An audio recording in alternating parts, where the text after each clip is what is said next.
एक औरत नहा रही थी और बस यूं ही मोबाइल पर एक नजर डाली तो देखा कि आंगन में एक अजनबी मौजूद है जो धीरे धीरे उसके बाथरूम की तरफ बढ़ रहा था। उसी पल लीसा को खतरे का एहसास हो गया। उसने तुरंत कपड़े पहने और पुलिस को फोन करने लगी, मगर अचानक मोबाइल की बैटरी खत्म होने के कारण बंद हो गया। यह देखकर लीसा घबरा गई क्योंकि उस वक्त घर में वो अकेली थी। उसने फौरन बालकनी की तरफ दौड़ लगाई और जोर जोर से चिल्लाने लगी कि वह पुलिस को कॉल कर चुकी है ताकि काले कपड़ों वाले को डरा सके।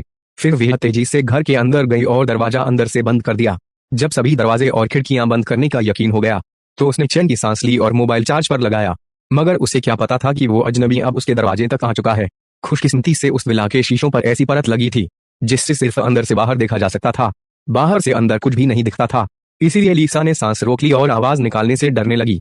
काले कपड़ों वाला काफी देर तक देखता रहा मगर कुछ समझ नहीं पाया। फिर वह पिछले दरवाजे की तरफ बढ़ गया।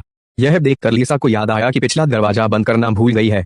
वह फौरन दौड़कर पीछे पहुंची और उससे एक पल पहले दरवाजा बंद कर दिया जब वह अंदर घुसने वाला था।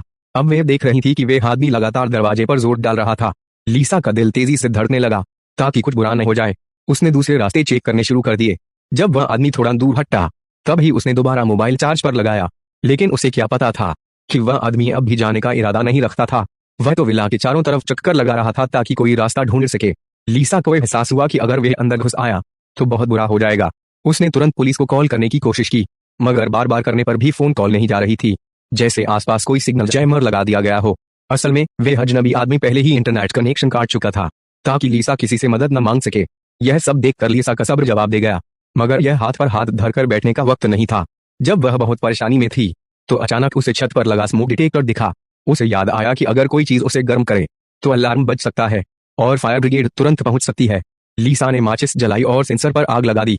काफी कोशिशों के बाद वह अलार्म बजाने में कामयाब हो गई। उसे लगा कि काले कपड़ों वाला आदमी अलार्म सुनकर भाग जाएगा, मगर वह जरा भी नहीं घबराया, बल्कि उसने बैग से एक रिमोट निकाला और एक बटन दबाया, जिससे तुरंत अलार्म बंद हो गया। इससे पहले कि लीसा कुछ सोचती, वह आदमी दरवाजा तोड़ने की कोशिश करने लगा। शुक्रवार है कि दरवाजा काफी मजबूत था। वह कुछ देर दरवाजे पर जोर लगाता रहा, फिर चला गया। लीसा ने सोचा कि पिछले रास्ते से भाग जाए, मगर जैसे ही वह निकली उसका सामना काले कपड़ों वाले से हो गया। फिर वह शीशा तोड़ने लगा और शीशा टूटने ही वाला था कि अचानक दरवाजे की घंटी बजी। असल में यह 1 घंटे पहले ऑर्डर किया गया फूड डिलीवरी था। लीसा फौरन बालकनी पर गई और डिलीवरी बॉय से मदद मांगी, मगर दूरी ज्यादा होने की वजह से उसे कुछ समझ नहीं आया। और उससे पहले कि वह कुछ और कहती, एक डरावना वाकया पेश आ गया जिसने लीसा को हिलाकर रख दिया, क्योंकि वह घर में अकेली थी। अब वह बाहर की दुनिया से कैसे संपर्क करें। वक्त बीता गया और शाम हो गई। अंधेरे में लीसा चुपके से विला के साइड गेट से निकली और गाड़ी में बैठकर भागने का सोचा, मगर गाड़ी स्टार्ट ही नहीं हुई। काले कपड़ों वाले ने पहले ही गाड़ी की वायरिंग काट दी थी। वह आदमी थोड़े फासले पर खड़ा उसे घूर रहा था, इसलिए लीसा दोबारा विला में आ गई, मगर वह आदमी भी तुरंत पीछे आ गया और शीशे पर लिख गया कि वह आज रात उसे मार डालेगा। यह देखकर लीसा कांपने लगी। वह आदमी अब फ्लेम थ्रोवर निकाल चुका था ताकि दरवाजे का लॉक पिघला सके।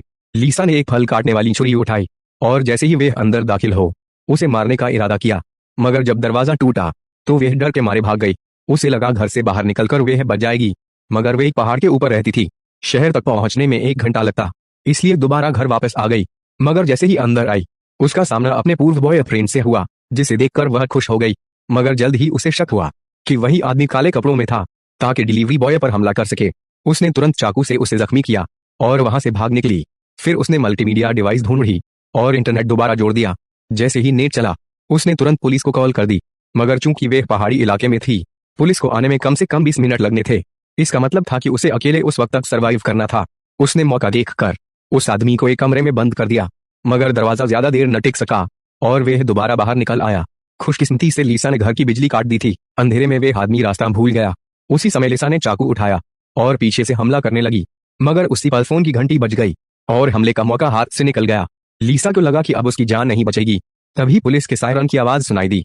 वह आदमी आवाज सुनकर घबरा गया और तुरंत भाग निकला, मगर लीसा के वहम और गुमान में भी न था कि वह आदमी भागते हुए नीचे गिरकर मर जाएगा, और वे कोई और नहीं बल्कि लीसा का पूर्व बॉयफ्रेंड था।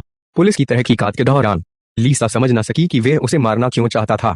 उनके बीच तो सब कुछ अच्छे से खत्म हुआ था, न कोई कर्ज था न दुश्मनी। वजह जानने के लिए लीसा ने सिक्योरिटी कैमरे की फुटेज मांगी, मगर पता चला कि उसके पिताजी फुटेज ले गए। और हैरानी की बात यह थी कि 1 महीने पहले उसके पिताजी ने उसके नाम बड़ी इंश्योरेंस ली थी। यह सुनकर लीसा को शक हुआ कि कुछ गड़बड़ है। वह पिताजी के ऑफिस पहुंची और तब जाकर सच्चाई का पता चला। उसके पिताजी की कंपनी दिवालिया होने वाली थी। उन्हें बड़ी रकम की जरूरत थी।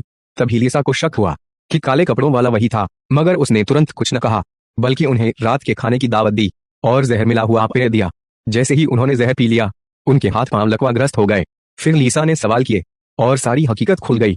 उसके पिताजी ने लीसा की आवाज में उसके पूर्व बॉयफ्रेंड को घर बुलाया, फिर उसे मारकर लाश आंगन में फेंक दी। बॉयफ्रेंड सिर्फ एक बलि का बकरा था। फिर लीसा ने बताया कि उसने भी अपने पिताजी के लिए इंश्योरेंस ली है, जैसे ही उनकी मौत की पुष्टि हो उसे बड़ी रकम मिल जाएगी। और उसका सारा प्लान कैमरे से दूर अंजाम दिया ताकि पुलिस भी कत्ल तक न पहुंच सके। कहानी के आखिर में लीसा को सारे पैसे मिल गए और वह यह शहर छोड़कर